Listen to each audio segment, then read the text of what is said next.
Thanks for coming back to another video. Now today we're gonna get into the biggest problem that the Philippines has in 2022. Let's get into it right now. Welcome to the Philippines.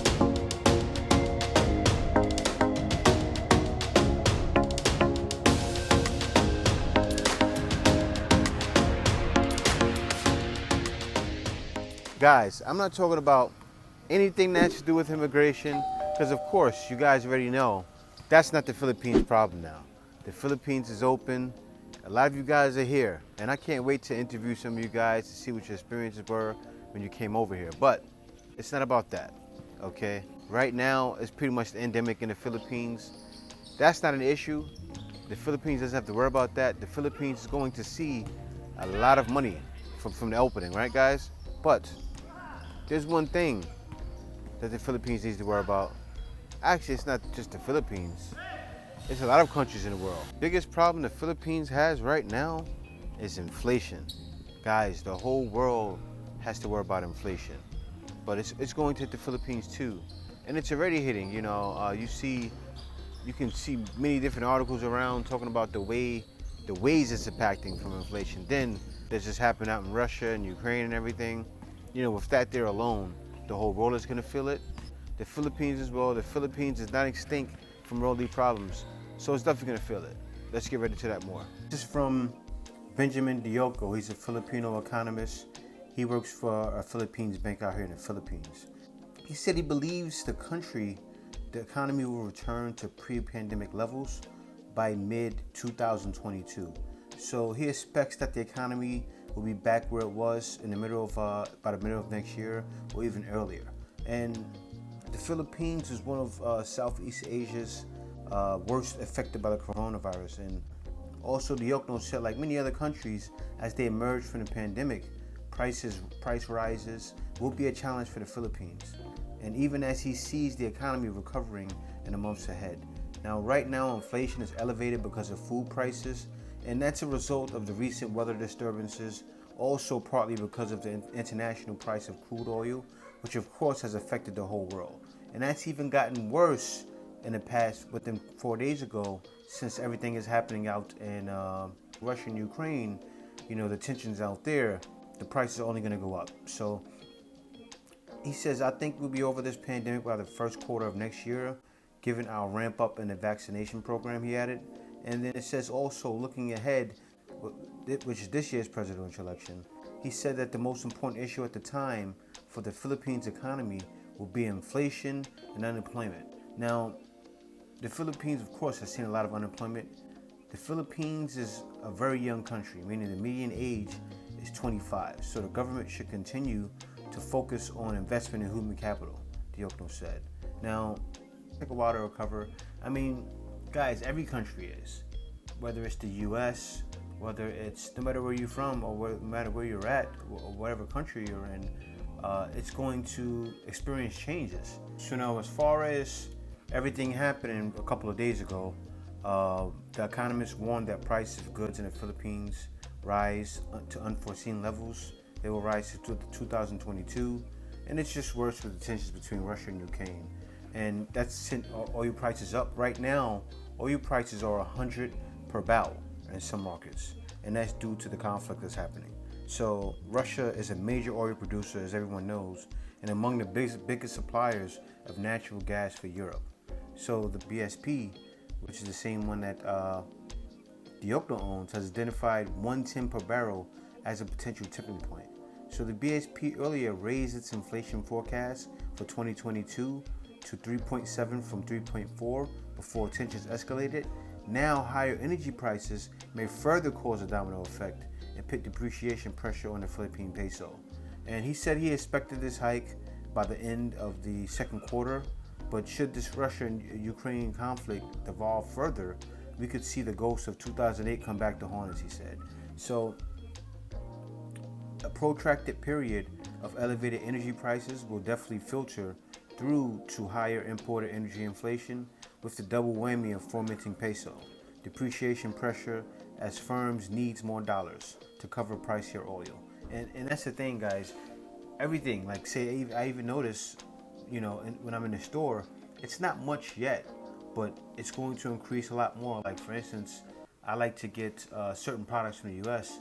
I'm probably going to hold off on that. You know, certain products are definitely going to rise, and a lot of guys have things that they like while they're here in the Philippines. So just keep an eye on that. So the conflict between Russia and Ukraine has also indirectly affected Philippine shares. So the Philippine Stock Exchange index dropped 2% on Thursday, while the broader all shares index fell 1.9%. And Regina Capital's Louis Limligan said that the sell-off was due to reports of cyber attacks on several Ukrainian state websites. So the possibility of the Fed raising interest rates as early as March amid the record high inflation is also a source of concern for investors. So guys, this is a lot of talk that you guys probably gonna be like, oh Jay, what are you talking about? But this is happening.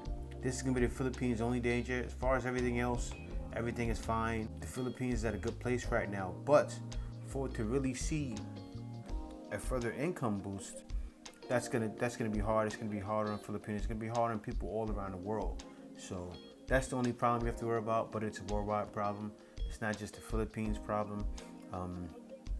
You know, everybody has to worry about this, and we're all in it together. The presidential debate, right now they're running for president, and that was one of the things they talked about. You know, so the Philippines is already thinking about it. You know, they're talking about it in the presidential debate because the inflation is what the country's going to have to deal with. So they were questioning everyone, and that was one of the questions. They want to make sure that the president coming in is going to be able to handle these problems, because it's going to happen.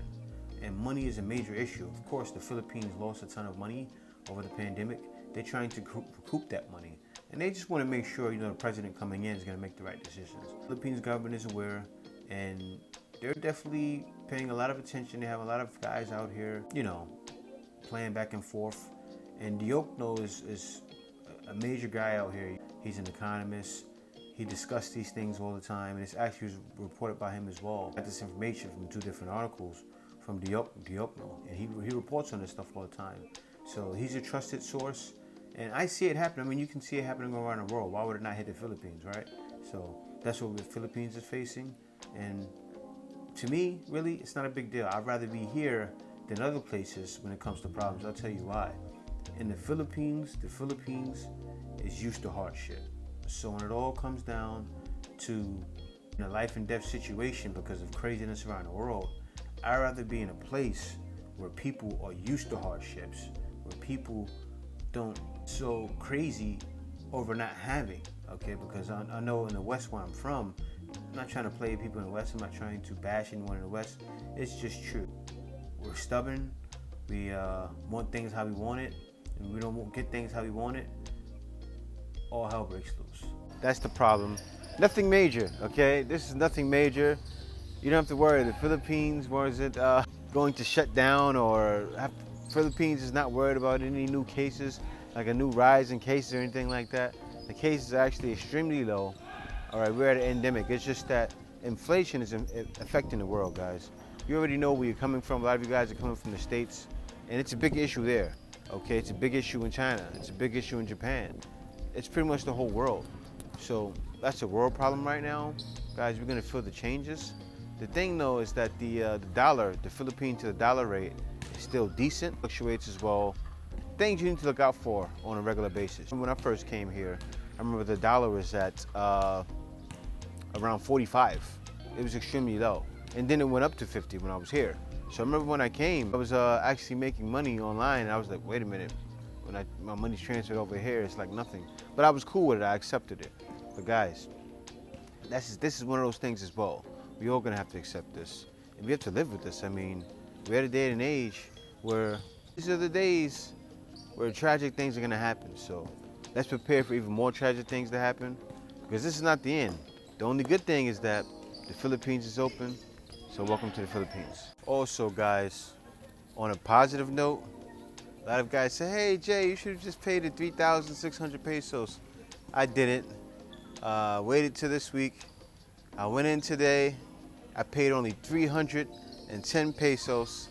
My annual report is okay. Things worked out, and I'm happy it worked out, guys. Patience is a virtue, and you take your time, things will get done.